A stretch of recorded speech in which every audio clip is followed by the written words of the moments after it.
Ya, kita mulai ya. Bismillahirrahmanirrahim. Assalamualaikum warahmatullahi wabarakatuh. Kita mulai aja biar ngirit waktu dan ngirit pulsa. Uh, untuk kuliah pemrograman komputer pada hari ini, mungkin kita masih ketemuannya masih dengan Google Meet seperti ini ya. Layar saya kelihatan kan ya? Oke. Tapi mungkin untuk pertemuan selanjutnya kita hindari pertemuan online kalau bisa ya. Kita batasi aja. Jadi nanti kita masih sisa ada beberapa pertemuan, mungkin 4. Saya nggak tahu saya ngajar semua atau bukan. Kayaknya jatah saya tinggal hari ini ya. Saya ngajar di kelas kalian. Ya intinya barangkali Pak Rohmat mungkin sudah mulai dan mungkin Bu Dwi juga ya. Jadi beberapa kuliah sekarang dialihkan ke WA atau ke Telegram biar lebih ringan dan tidak membebani kalian. Nah, jadi untuk kuliah ini mungkin terakhir saya akan sampaikan dalam bentuk online seperti ini. Nanti sisanya kita perbanyak latihan saja dan itu bisa dari WA atau dari Telegram. Ya. Kemudian Pak Rohmat mungkin sudah menyampaikan, saya lihat juga di grup Telegram ada jadwal baru. Nah, itu nanti akan menjadi jadwal kita sampai akhir kuliah ini. Nanti di salah satu waktu itu nanti akan ada UTS. Jadi UTS-nya tetap ada. Oh, ada lagi ya? Oh, ya udah. Ya berarti nanti yang ketemuan sama saya kita via Telegram atau WA saja. Ya. Nanti tetap ada UTS. Jadi UTS-nya saya kurang tahu Pak Rahmat nanti bentuknya seperti apa. Ini belum kami bahas. Apakah nanti kuis seperti bentuknya UTS seperti kemarin atau bentuknya kuis per dosen per kelas. Kalau kuis per dosen per kelas mungkin lebih ringan, tapi kalau yang UTS kan harus bareng-bareng. Nah itu saya belum tahu karena dari departemen juga masih ada pembahasan nanti soal dosen tetap harus nyetor nilai. Ya, tapi kalau menurut saya nilai saya kira tidak terlalu ekstrim. Nanti gampang lah nilai bisa diatur.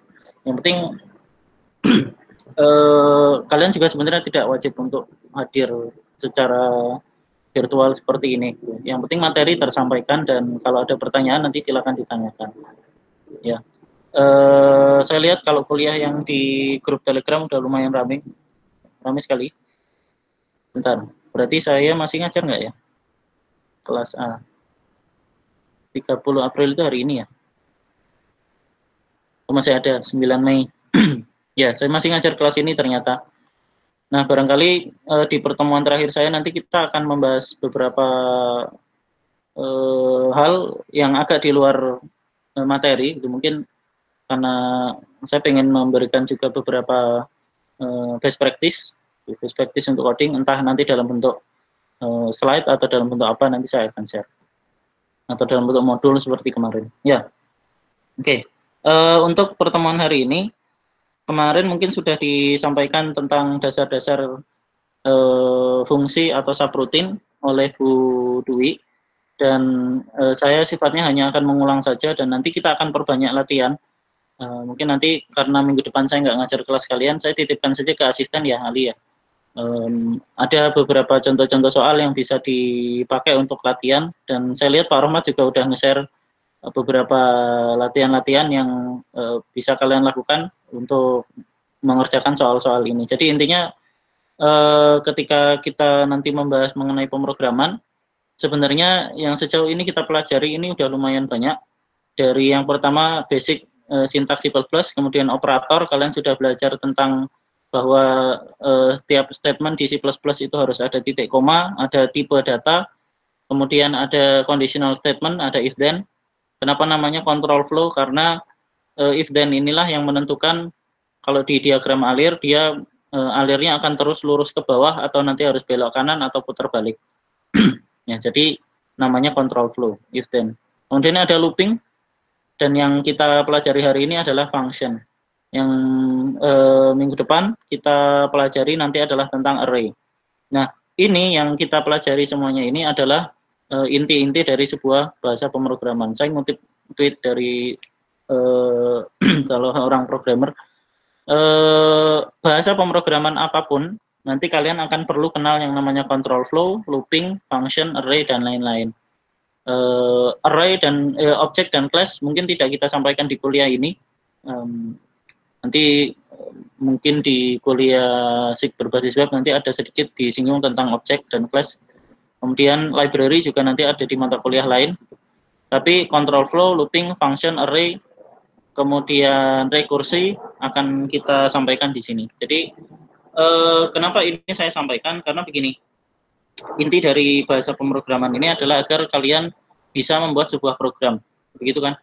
Jadi tidak harus dengan C++. Seandainya nanti kalian nyari tutorial, kemudian kalian dapat tutorial yang lain selain menggunakan C++, misalnya pakai Python atau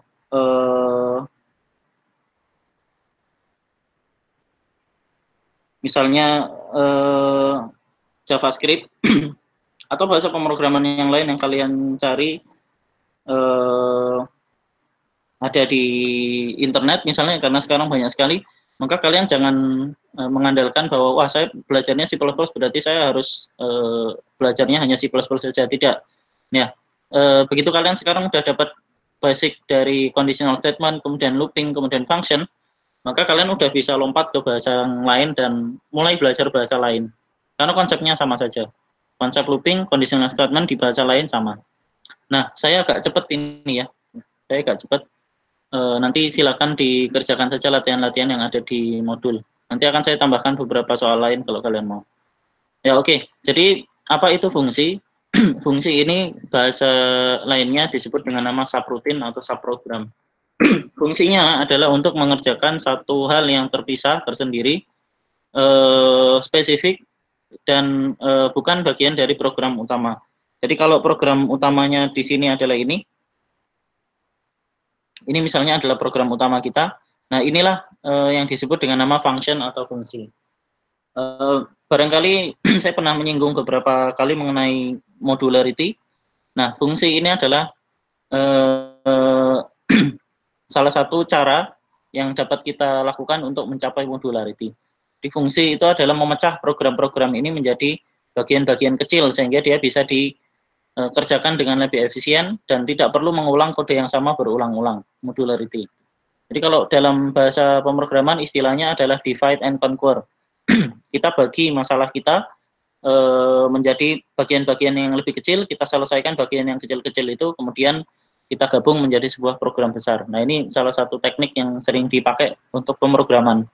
Misalnya kita diminta untuk membuat sebuah program yang rumit, nah, maka kita coba dulu, kita buat sebuah fungsi, kita kerjakan bagian yang kecil-kecil. Oh ternyata kita bisa bikin kuadratnya dulu, kita bisa bikin bagian apanya dulu, seperti itu, kemudian nanti baru kita gabung di program utama.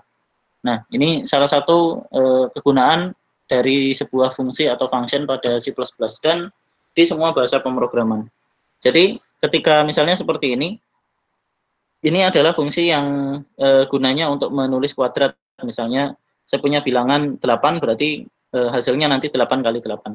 Maka ketika saya sudah membuat fungsi seperti ini, saya bisa panggil kuadrat ini berkali-kali. Bisa 10 kali, bisa 12 kali tanpa saya perlu memanggil rumus ini. Meskipun ya kayaknya singkat saja kan, hanya rumus perkalian biasa. Tapi ketika nanti kita berurusan dengan rumus yang mungkin lebih rumit atau mungkin pekerjaan yang jauh lebih banyak, maka kita tidak bisa mengandalkan dalam sebuah pemrograman kita tulis berulang-ulang. Nah, dengan fungsi kita tinggal manggil nama fungsinya saja. Kita panggil nama fungsinya, maka kemudian dia bisa menjalankan ini. Nah, ketika kalian membuat sebuah fungsi, perhatikan ada 3 hal ini, yang barangkali juga sudah disampaikan Bu Dwi ya.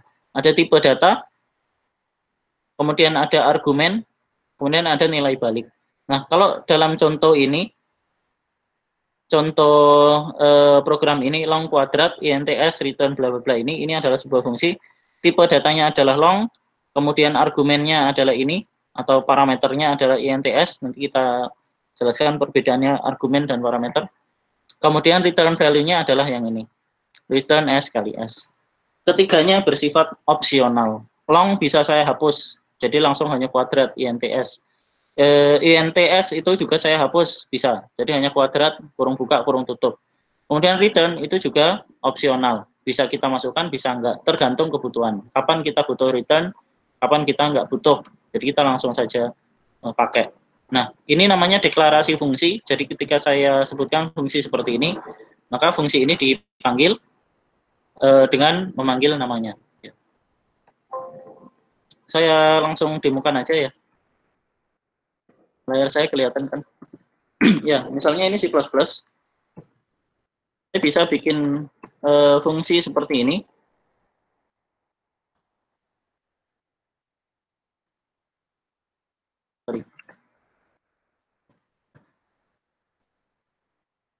Kemudian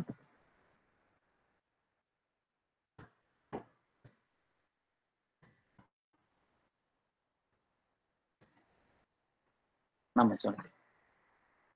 Nah, saya bisa membuat fungsi seperti ini. Maka bagian ini, int ini adalah tipe data dari fungsi kuadrat yang saya panggil. Return ini adalah perintah yang menunjukkan bahwa nanti ketika fungsi ini dijalankan, maka dia akan memberikan nilai. Dia akan memberikan nilai, atau gampangannya anggap saja ini sebagai pengganti dari variabel, pengganti dari variabel kuadrat di sini. Fungsinya dipanggil. Kemudian ints ini adalah parameter. Ya, ketika kita panggil kuadrat 6, maka nilai 6 ini menggantikan nilai S. Nilai 6 menggantikan nilai S, kemudian nilai S dikalikan dengan nilai S yang ada di sini, kemudian nilainya return dibalikkan ke sini. Apakah fungsi seperti ini bisa jalan? Kurang.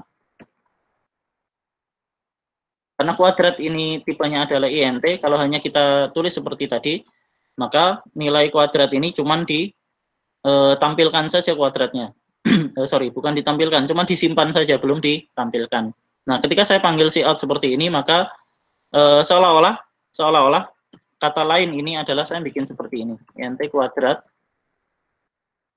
6 kali 6.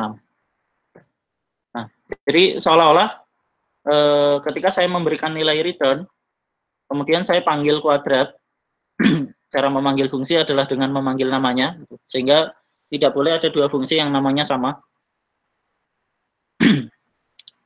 Nanti sebenarnya boleh, tapi ada syaratnya. Jadi kita panggil namanya, kemudian kita masukkan argumen atau parameternya. Kemudian setelah kita panggil, dia akan menjalankan apapun yang ada di dalamnya itu, misalnya return. Kalau dalam hal ini saya bikin S kali S, bisa saja misalnya cube, S kali S kali S misalnya, pangkat 3. Bisa yang lain yang lebih rumit dan seterusnya. Oke, nah inilah hasilnya. Jadi seandainya ini tidak saya berikan nilai return, maka saya tidak bisa melakukan ini, cout kuadrat bla bla bla. Nah, ini adalah hasilnya ketika saya running kuadrat 6 gitu, maka hasilnya adalah int kuadrat dan seterusnya. Nah, barangkali nanti kalian bisa baca lebih jelas di modul, di situ sudah dijelaskan mengenai bagaimana membuat deklarasi sebuah fungsi. Ya. Nanti akan saya jelaskan bedanya apa yang pakai return dengan yang nggak pakai return. Ada pertanyaan? Salah satu keuntungan kalau kuliahnya pakai WA itu adalah nggak perlu ngomong. Ini puasa-puasa ngomong capek. Yang kebayang es cendol doang. Ya. Kemudian ada 3 hal tadi, tipe data, argumen, dan nilai balik. Selanjutnya ada cara pemanggilan fungsi. Jadi kalau di modul itu disampaikan ada satu cara, yaitu dengan menggunakan prototype. Nah, saya perlu sampaikan yang namanya prototype itu tidak wajib. Jadi kalian tidak harus menulis prototype. Caranya seperti ini. Ya, sebelum dipanggil, yang penting syaratnya, sebelum dipanggil sebuah fungsi harus didefinisikan terlebih dahulu. Karena urutan eksekusi program C++, urutan eksekusi program C++ itu adalah dari atas ke bawah. Jadi C++ mengeksekusi program itu dari atas ke bawah. Konsekuensinya apa? Misalnya begini, saya definisikan fungsi ini, long kuadrat int s, return bla bla bla. Ini adalah sebuah fungsi untuk menghitung kuadrat, karena fungsinya s kali s ini. Nah, saya definisikan dulu fungsi ini, maka kemudian C++ akan mengalokasikan memori. dia akan bikin sebuah kotak kosong di situ yang nanti akan dipakai untuk memproses fungsi ini. Jadi dibikin dulu kotak kosong. Kemudian ketika kita panggil, barulah dia memanfaatkan kotak kosong ini. Nah, gimana kalau misalnya fungsinya saya taruh di bawah? Misalnya yang ini, fungsinya saya taruh di bawah, void tulis, cout tulis, bla bla bla. Kemudian di sini juga void tulis, int, ini prototipenya. Maka kalau misalnya fungsinya saya taruh bawah, ketika saya panggil, dan ini tidak ada, misalnya ini nggak ada, maka program tadi akan memberikan error undefined. Ini fungsinya belum ada, kok udah dipanggil. Meskipun buat kita jelas-jelas ada fungsinya di bawah, gitu kan. Tapi program harus kita kasih tahu dulu bahwa yang namanya fungsi tulis itu ada di atasnya. Sehingga perlu kita bikin yang namanya prototype. Nah, prototype itu bisa seperti ini. Saya tunjukkan. Misalnya begini. Ini adalah fungsi kuadrat. Saya bikin fungsi kuadrat di bagian atas dari void main. Nah, dia dipanggilnya kan di sini, cout kuadrat 6. Karena letaknya di atas, maka saya tidak butuh prototype di sini. Saya tidak butuh prototype int kuadrat bla bla bla. Tetapi kalau ini saya letakkan di bawah, saya pindahkan di bawah.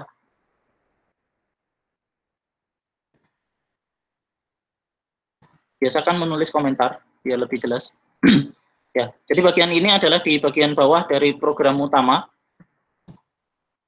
Maka dari bagian ini ke bawah, kalau ini kita panggil, kalau kita jalankan fungsinya, kuadrat sudah kita panggil di main, sedangkan fungsinya ada di bawah, maka akan muncul error, make fail. Yaitu apa? Call to undefined function kuadrat. Dia nggak tahu kalau kuadrat itu ada, padahal dia ada di bawahnya. Kenapa? Karena tadi eksekusinya, alur eksekusi program C++ itu dari atas ke bawah. Nanti kalau kalian belajar misalnya Python atau JavaScript, hal yang seperti ini akan berbeda. Ada model eksekusi yang bisa lompat, bisa ke bawah dulu, bisa ke atas dulu ya. Tapi berhubung kita belajar C++, nah yang namanya fungsi harus kita definisikan di atas pemanggilannya. Untuk apa? Untuk keperluan alokasi memori. Nah, maka saya buat sebuah prototip. Namanya prototip itu cuma kerangka. Sehingga saya bisa bikin seperti ini. int kuadrat, int s, titik koma. Fungsinya di mana? Nggak usah dicantumkan. Toh ini hanya prototype. Saya tulis ini adalah program utama. Oke, jadi ketika saya panggil seperti ini, maka C++ sudah mengalokasikan memori terlebih dahulu sebelum program utama dipanggil, sehingga meskipun dia hanya prototype, tapi paling nggak udah ada cengkorongan ini bahasa apa? Kerangkanya. Sudah ada kerangkanya, sehingga ketika programnya nanti beneran dipanggil, maka dia tinggal menjalankan fungsi itu. Misalnya seperti ini. Dia tetap bisa jalan. Nah, karena saya bilang ini kerangka, maka nama variabel tidak wajib. Sehingga ini adalah prototip yang cukup singkat. Cukup int kuadrat int. Kenapa cukup seperti ini?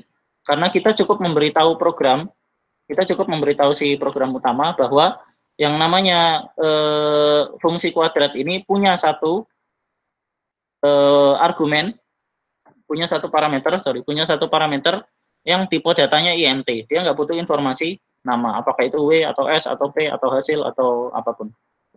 Jadi cukup tipe data fungsinya apa, nama fungsinya apa, kemudian tipe data argumennya. Kalau misalnya argumennya ada dua, ya kita tulis. Misalnya yang kedua char, ints, char apa misalnya. Maka kita tulis 2. Nah, ini adalah cara untuk membuat yang namanya prototip. Mau yang mana terserah. Nanti sebenarnya ada pembahasan tentang memori mana yang lebih efisien ketika kita pakai prototip atau langsung didefinisikan gitu. Tetapi pada umumnya biar kodenya lebih rapi, biasanya tergantung pada selera masing-masing. Boleh di atas, boleh di bawah. Kalau di Python biasanya fungsi-fungsi anakan ditaruh di atas, fungsi utama di paling bawah. Ya, terserah. Oke. Sampai sini barangkali ada pertanyaan. Ya, sehingga prototip ini bisa saya buat hanya dengan mengambil bagian intinya saja, yaitu bagian baris pertama, kemudian tidak pakai kurung kurawal, karena kurung kurawal ini mendefinisikan cakupan dari program ini maksudnya apa, dia ngerjain apa sih. Ya. Oke, selanjutnya, kalau kita definisikan dia di atas, maka dia tidak perlu prototype. Kalau ketika kita panggil, maka dia tinggal nyari ke atas. Gitu. Tapi ketika kita definisikan seperti ini, fungsi tulis, maka dia butuh definisikan terlebih dahulu dalam bentuk prototype. Jadi fungsi yang didefinisikan sebelum dipanggil tidak memerlukan prototype. Oke. Kemudian yang selanjutnya ada tipe data fungsi. Jadi sebuah fungsi, misalnya kalau tadi kita punya int kuadrat, berarti fungsi tersebut akan memberikan nilai balik berupa integer atau return value berupa integer. Jadi fungsi ini gampangannya adalah sebenarnya sebuah variabel, sama seperti variabel, dia hanya kotak kosong, tetapi bedanya kalau variabel hanya nyimpan satu nilai, maka pada fungsi dia bisa nyimpan sebuah eksekusi. Apakah programnya mau dijalankan, apakah dia mau melaksanakan tugas apa, misalnya cout dan lain-lain. Nah, jadi dia juga bisa punya sebuah tipe data. Bisa juga dia void, kosong. Misalnya seperti ini, kita punya tipe kuadrat. Tadi saya sampaikan, tipe data di bagian awal itu opsional. Karena apa? Karena defaultnya kalau dia tidak ditulis, maka dia otomatis int. Jadi bisa saya tulis kuadrat ints, seperti tadi. Nah, kemudian void tulis. Coba dilihat, kalau di bagian ini, saya tuliskan saja. Ya, misalnya, biar lebih ringkas, saya taruh semuanya di atas. Misalnya kita punya program seperti ini, int kuadrat, ints, return ss. Kemudian saya bikin program lain, yang kerjaannya nggak ada, kerjaannya hanya cout.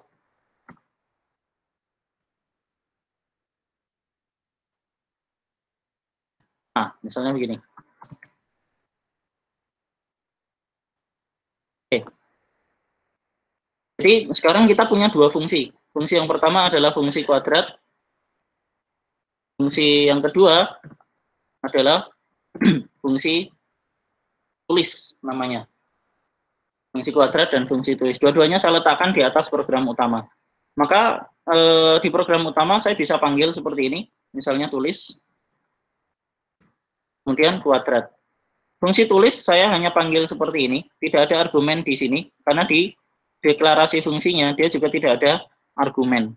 Nah, kalau ini saya jalankan, outputnya seperti ini. Tulislah walau sedikit, kemudian nilai kuadrat, berdasarkan nilai kuadrat yang tadi dipanggil. Nah, apa yang membedakan dua fungsi ini? Coba kita lihat, yang pertama fungsi kuadrat, dia punya nilai balik atau return value. Atau kalau ada yang sudah pernah belajar pemrograman, istilahnya ini adalah callback, nilai balik, nilai callback dari sebuah fungsi. Nah, kalau di sini dia tidak punya return, tidak ada yang dia output. Sekarang coba perhatikan, ketika kita mereturn sebuah nilai S kali S kali S seperti ini, siang-siang ngomongnya SS.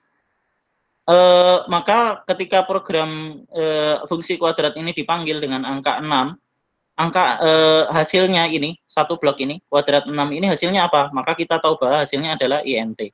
Jadi ketika kita mereturn sesuatu, ketika kita mereturn hasil dari fungsi ini, sebenarnya itu terikat dengan tipe datanya. Kalau ini kita tulis float, maka meskipun ini return SSS, maka hasilnya nanti tipe datanya adalah float. Tipe datanya adalah float. Nah, sedangkan yang tulis, dia tidak ada return-nya. Tidak ada return-nya. Maka karena tidak ada tipe datanya, kita tulis dia sebagai void. Tidak ada yang di-return dari fungsi tulis. Dia hanya mengerjakan sesuatu saja. Ya udah dikerjakan aja gitu kan. Dia tidak membuat satu nilai keluaran. Nah, apa bedanya yang kedua antara fungsi tulis dengan fungsi kuadrat? Fungsi kuadrat bisa kita masukkan inline. Misalnya kita tulis dengan cout, sedangkan fungsi tulis tidak bisa inline. Apa maksudnya inline? Inline itu seperti ini. karena ini adalah bilangan biasa, jadi kita anggap ini adalah satu bilangan atau satu variabel. Maka kita bisa see out, kita bisa tulis dia ke layar, kita bisa operasikan misalnya kuadrat tambah 10 misalnya. Tapi kalau tulis tidak bisa, kenapa? Karena tulis ini hanya fungsi yang menjalankan fungsi lain, dia hanya menulis see out. Jadi kalau kita tulis seperti ini, see out tulis tentu tidak bisa, karena tulis di sini dia isinya hanya see out, dia hanya menjalankan baris, jadi hanya program utama yang dipindah ke sini. Tetapi fungsi ini sendiri tidak menghasilkan nilai keluaran, tidak ada outputnya dari void tulis di sini. Tidak ada tipe data tertentu untuk tulis. Jadi kalau yang kuadrat ini bisa saya asumsikan dengan bisa saya ganti dengan seperti tadi int kuadrat sama dengan berapa? 216 misalnya. Maka kalau yang ini kalau yang tulis tidak bisa kita gantikan seperti itu. Nah, ini cara membedakan kapan kalian pakai void, kapan kalian pakai tipe data di depannya. Dan ini opsional. Ini bisa saja saya hapus dan programnya tetap bisa dijalankan. Ya. Jadi jangan kaget kalau nanti ketemu di internet misalnya atau di sumber lain ternyata kok ini nggak ditulis. Ya, boleh-boleh aja karena dia sifatnya hanya opsional. Oke, kemudian selanjutnya ya ada pertanyaan. Di sini di slide saya contohkan bahwa yang namanya kuadrat saya panggil 2 kali. Nah, sebenarnya inilah fungsi dari sebuah function. Kita bisa memanggil fungsi itu berkali-kali sesuai dengan kebutuhan kita tanpa harus menulis rumus yang kita butuhkan. Nah, ini tentang nilai balik. Jadi return tadi, kalau tadi saya sampaikan yang namanya nilai balik itu terikat dengan tipe data dari apa yang ada di fungsi utamanya. Jadi misalnya seperti ini, saya contohkan lagi. Fungsi kuadrat saya hapus misalnya. Hapus. Kemudian kita bikin fungsi baru, namanya char bintang, tulis apa ya? Nilai.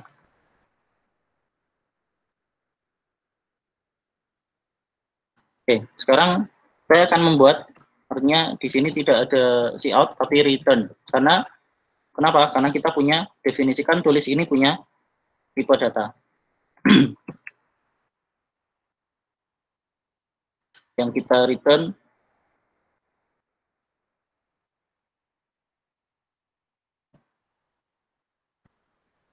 saya berikan contoh dulu.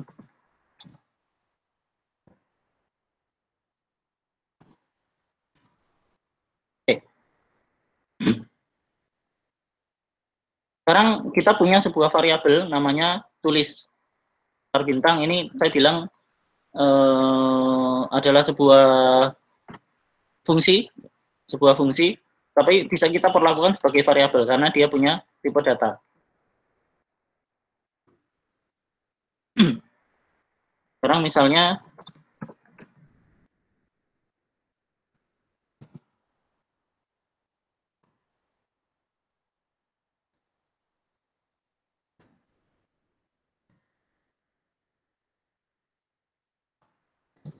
sorry, saya malah ngetik. Kemudian cout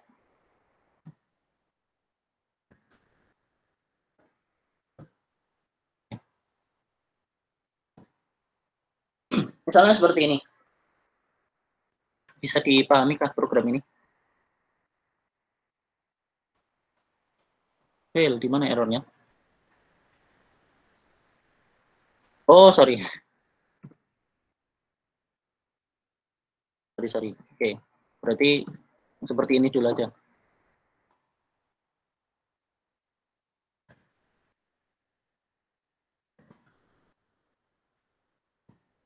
Dan nilainya lebih dari 80, nilai Anda A. Biasakan meskipun kalian hanya menulis if dalam dengan satu statement di bawahnya, biasakan menulis kurung kurawal. Karena ini memudahkan kalian untuk memahami nilai ini nanti. Oke. Kalau nilainya lebih dari 80 nilainya A, kalau kurang dari 80 nilainya B misalnya.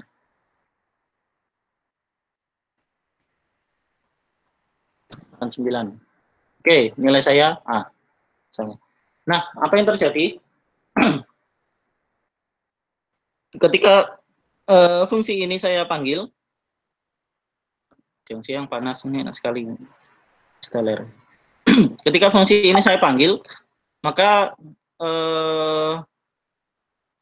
angka yang saya tuliskan di sini atau angka yang tadi saya masukkan dari cin akan menggantikan nilai di sini.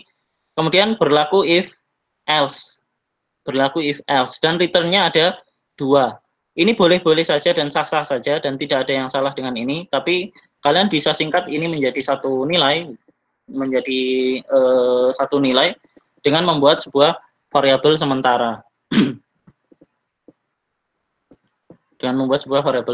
Tapi nggak usah lah, saya sampaikan. Jadi jika nilai lebih dari 80 nilai A. Ini adalah return yang pertama. Jika nilai kurang dari 80 nilainya B. Ini adalah return yang kedua. Artinya dalam sebuah fungsi return itu adalah apa yang dikeluarkan dari program ini atau dari fungsi ini. Kenapa tadi ketika saya tambahkan cout seperti ini dia muncul illegal pointer error? Karena ini adalah sebuah operasi, sedangkan variabel kita, fungsi kita tulis itu adalah kita berikan tipe datanya adalah char bintang. Masa di dalam string ada operator? Kan nggak mungkin. Nah, sehingga yang kita tulis hanya string saja. Nilai Anda A. Oke, saya lanjutkan biar cepat. Play cepat-cepat ya. Kemudian ada yang disebut dengan nama argumen, ada yang disebut dengan nama fungsi. Kalau ini yang bagian atas long kali bla bla bla inta ini adalah sebuah parameter, maka ketika dia dipanggil, nilai yang ada di situ itu disebut dengan nama argumen. Kalau dalam contoh ini saya buat 2 parameter dan 2 argumen. Nah, misalnya saya pengen nakal, kalau ini kan 2 parameter dengan 2 argumen, tipe datanya masing-masing sama.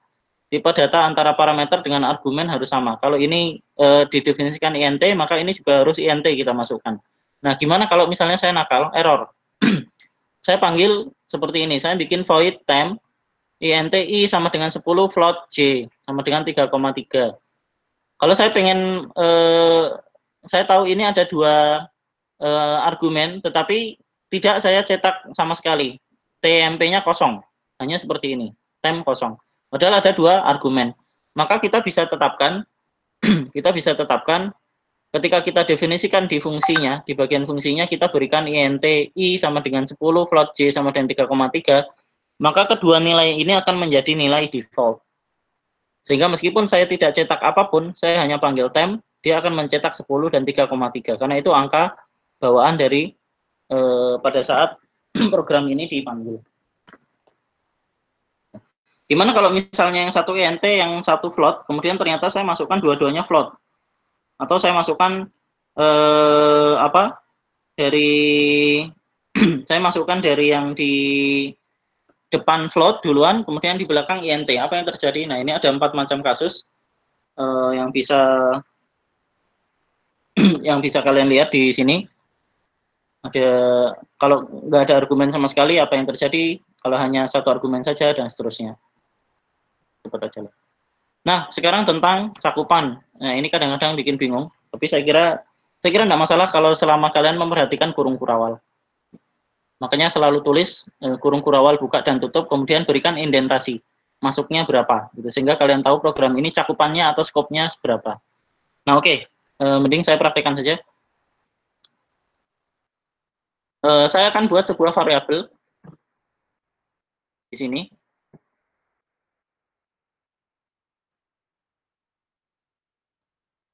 Terus, ya, misalnya saya membuat sebuah fungsi dulu deh.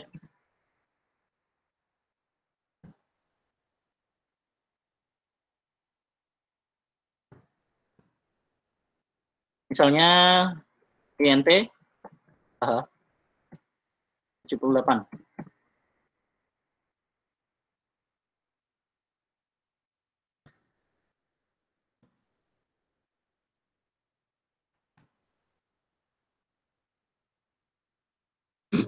Nah, misalnya seperti ini. Maka HH di sini ini disebut dengan nama variabel lokal. Variabel lokal. Apa maksudnya lokal? Dia hanya dikenali di sini. Di skop kurung kurawal tempat dia berada. Jadi kalau dia misalnya sebuah angka variabel, kalau ini saya ringkas, itu kan jadinya kayak gini. HH gitu kan. Kemudian kurung tutup. Nah, maka ini namanya di dalam sebuah skop atau di dalam cakupan fungsi, dia hanya berlaku di situ. Buktinya apa? Saya coba panggil saja fungsi tulis.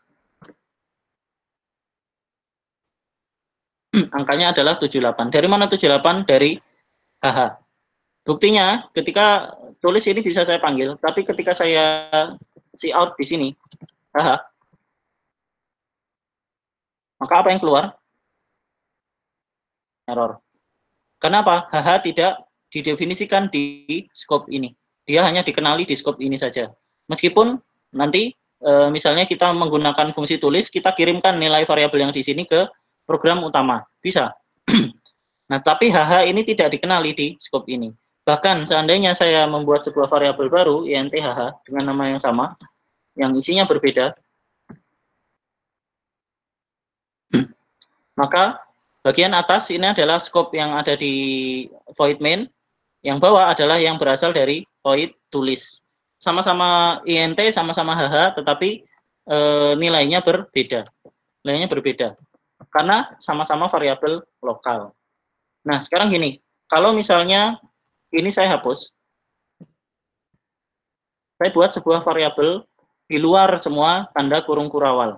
Jadi saya bikin int HH tepat di bawah include sama dengan 500 misalnya. Nah, kalau ini saya gambarkan kurung kurawalnya kan seperti ini. HH, kemudian kurung buka, kurung tutup. Kemudian kurung buka, kurung tutup. Ini punyanya tulis, ini punyanya main. Dia ada di luar semua kurung kurawal. Jadi di luar fungsi maupun main. Di luar fungsi tulis dan di luar main. Maka kalau ini saya tampilkan, meskipun di main ini saya tidak definisikan sama sekali HH, tapi dia tetap dikenali dari atas ini, bahwa int HH adalah 500. Karena ini adalah variabel yang sifatnya global. Kita tulis saja global. Ya. Maka misalnya saya tulis seperti ini, HH seperti ini, seandainya ini saya hapus, dan di sini saya tidak deklarasikan fungsi apapun, int apapun, ini hanya memanggil, saya jalankan, ternyata fail, syntax error. Apa yang errornya?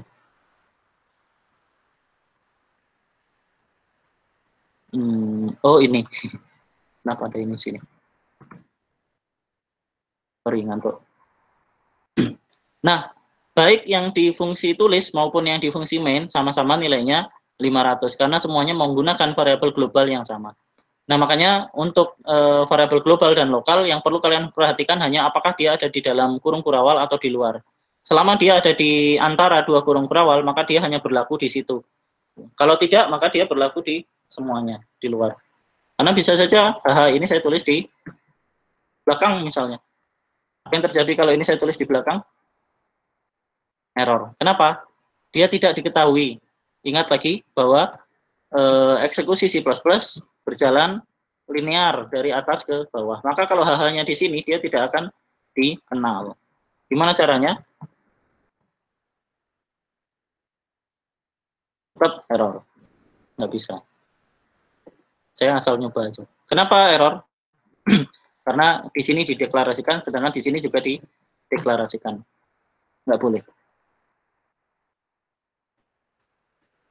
Ya, nggak usah main-main. Oke, ada pertanyaan?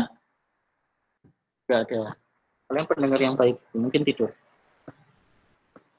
Nah, satu hal yang mungkin kita sebenarnya tahu dalam hati, tapi tidak kita ungkapkan, itu yaitu bahwa main itu adalah sebuah fungsi juga. Artinya apa? Kita bisa berikan int ke main, kita bisa berikan nilai return, sama seperti sebuah fungsi biasa. Jadi int main kemudian return 0. Bahkan sebenarnya cara penulisan seperti ini adalah cara penulisan C++ standar ISO. Yang kalian pakai void main bla bla bla itu sekarang sudah tidak diperbolehkan untuk dipakai. Kenapa? Yang namanya fungsi main tidak boleh kosong. Sehingga kalau kalian nyari tutorial online tentang C++, kalian akan ketemu int main, kemudian return 0 di bagian belakangnya, atau return titik koma. Jadi dia hanya sebuah fungsi yang memang tidak menghasilkan apa-apa. Lah, apa bedanya dengan void? Beda. Kalau return 0, dia ada yang di return, fungsinya muter.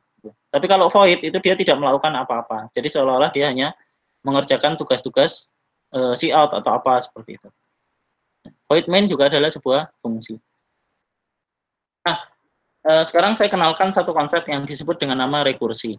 Jadi kalau dulu sewaktu saya ngajar looping, saya sampaikan bahwa yang namanya iterasi atau perulangan, looping yang ada di C++ itu ada beberapa macam. Bisa dengan goto, bisa dengan misalnya for loop, kemudian while loop, kemudian do while. Jadi yang namanya iterasi atau looping itu bisa kita definisikan beberapa cara yang ada pada C++.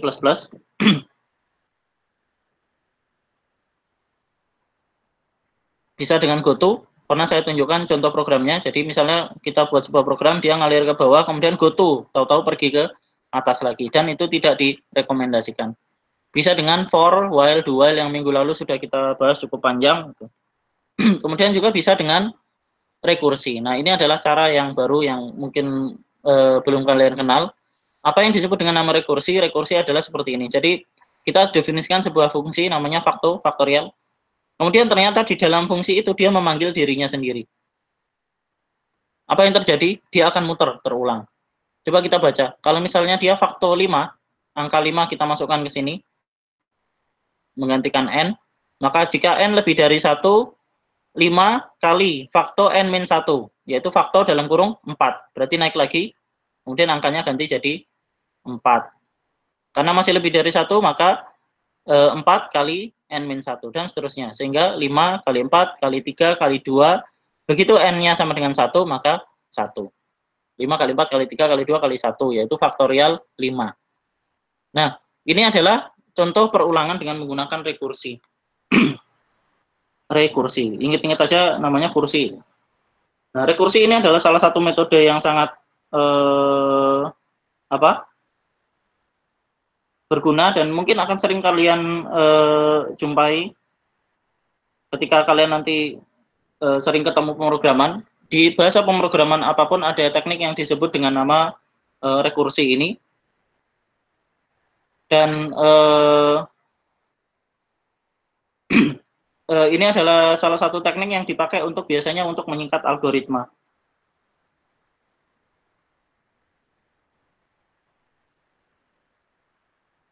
Ya, ada pertanyaan? Sebentar.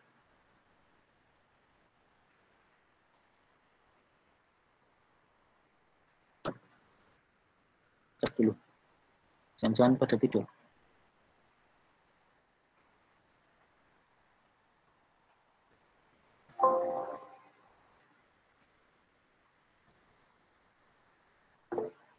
Belum, oke. Ya, at least nggak tidur. Tidur ya nggak apa-apa sih. Nanti tinggal minta rekaman. Oke, jadi rekursi ini satu teknik yang sering dipakai. Bukan hanya untuk faktorial, untuk perulangan yang lain pun banyak. Jadi karena gunanya sangat banyak, nanti saya akan tunjukkan beberapa soal-soal mungkin minggu depan sih. Saya minta nitip Ali ya, asisten. Silakan nanti di-share soal-soal dari saya untuk latihan aja. Karena kebetulan saya hanya megang kelas B kayaknya yang benar-benar penuh. Nanti ada beberapa soal yang kalian harus pakai rekursi untuk menyelesaikan. Misalnya apa? Dirac-Taylor. Kalau di kalkulus kalian kenal nilai cosinus X itu bisa kita dekati dengan Dirac-Taylor. Misalnya sigma dari X 0 sampai ke infinity. Maka nilai cosinus X bisa kita dekati dengan seper X faktorial ditambah seper saya nggak hafal ini, X per 1 faktorial, 2 faktorial, 3 faktorial, dan seterusnya. Nantilah kita lihat. Nah, itu bisa kalian selesaikan dengan lebih ringkas menggunakan rekursi. Meskipun ada beberapa kasus di mana rekursi justru akan menambah program lebih kompleks. Tapi itu tidak perlu kita bahas. Ya. Gimana cara kerjanya? Ketika si fungsi ini dipanggil, misalnya nama fungsinya recurse, kemudian kita panggil, nah ternyata dia di dalam recurse ada recurse lagi, sehingga dia muter di sini. Nah, gimana menghentikannya? Kita bisa pakai if then, if then, if else, sehingga kita buat sebuah kondisi di mana dia nanti akan berhenti, return 1. Ya sudah, berhenti ketika nanti angkanya sampai 1. Ya. Ini contoh soalnya, buat sebuah program untuk menghitung nilai permutasi dan kombinasi. Masih ingat ya, permutasi dan kombinasi zaman SMA? Dari pasangan bilangan N dan R. N misalnya jumlah populasinya, R itu samplingnya. Misalnya, saya nggak lupa ini. Saya udah berapa tahun nggak belajar permutasi. Ya, nanti akan banyak dipakai ini di pembahasan tentang big data. Dari permutasi N, R, rumusnya adalah N faktorial dibagi N min R faktorial. Kombinasi rumusnya adalah N, R, N faktorial dibagi R faktorial, dikali N min R faktorial. Nah, gimana caranya bikin programnya? Ketika kalian dapat soal seperti ini yang saya sampaikan tadi, coba kalian pecah menjadi masalah-masalah yang lebih kecil. Di situ kita lihat ada tanda faktorial.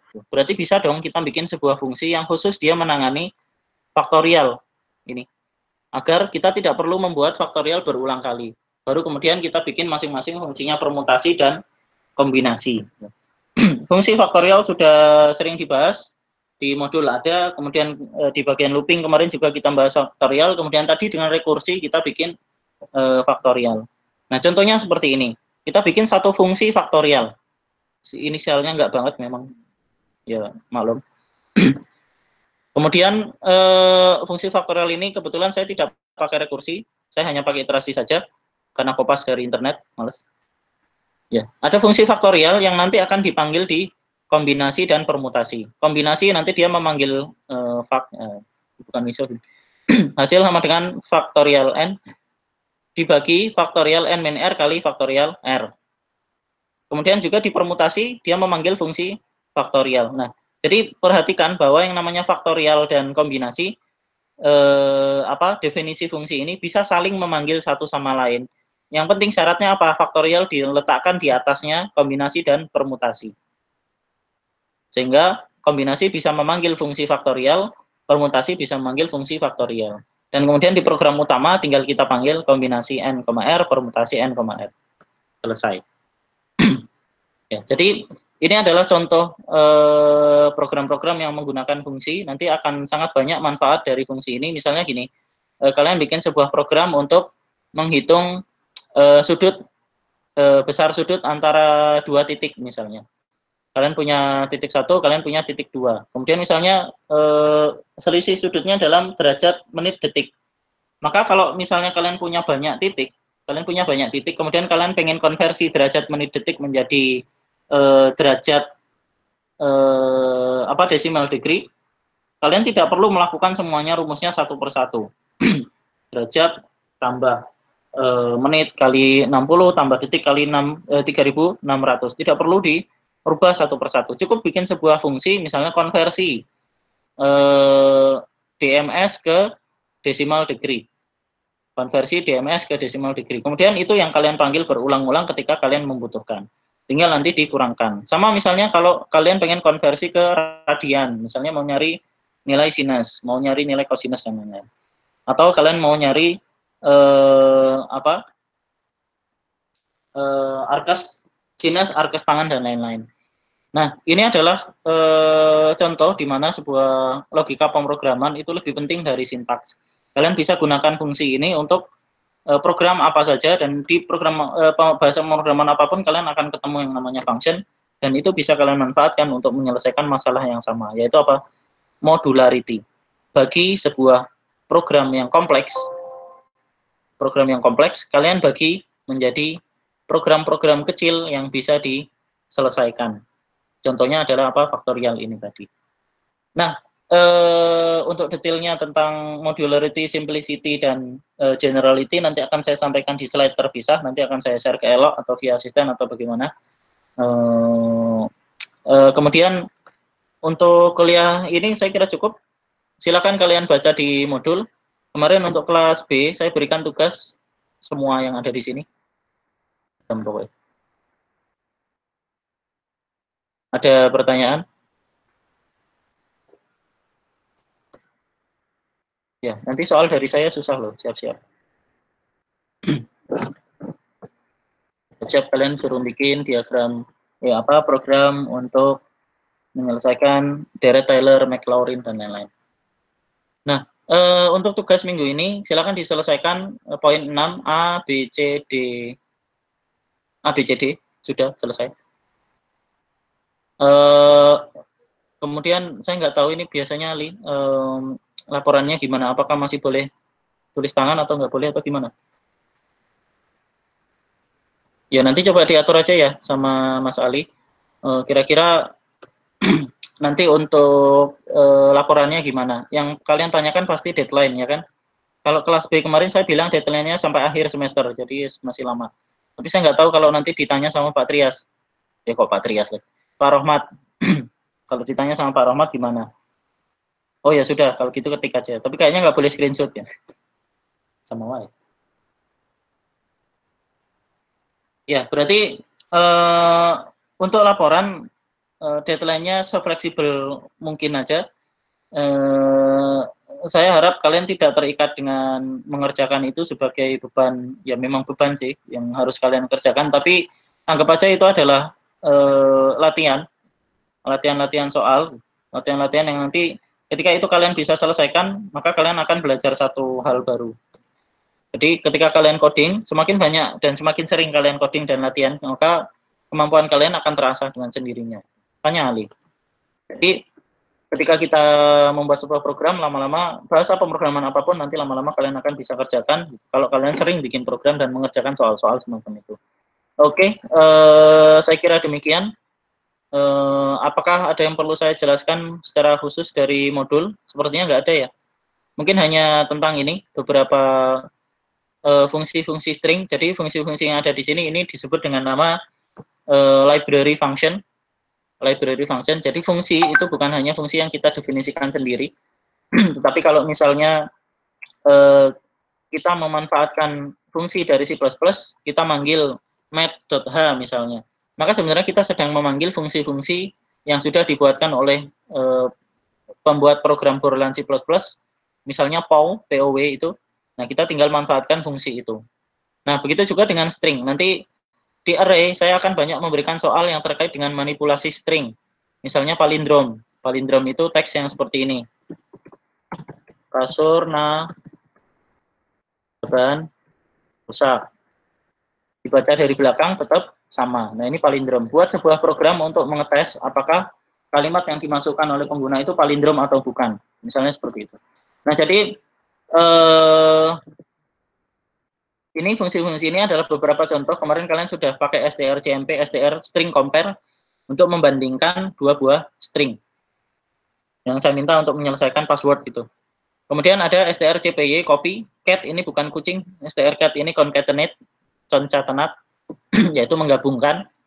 Kemudian strlwr lower, dan sebenarnya masih banyak lagi fungsi-fungsi string yang nanti bisa kalian pelajari ketika kalian membutuhkan apa, silakan di searching. Nanti akan muncul, oh ternyata fungsi untuk menghitung arkes tangan itu adalah seperti ini, fungsi untuk menghitung menampilkan string adalah seperti ini, dan seterusnya. Nah, saya kira itu barangkali tidak ada yang perlu saya jelaskan secara khusus dari modul ya, sudah sangat lengkap. Dan kalau tidak ada pertanyaan, kita lanjutkan pertemuan selanjutnya.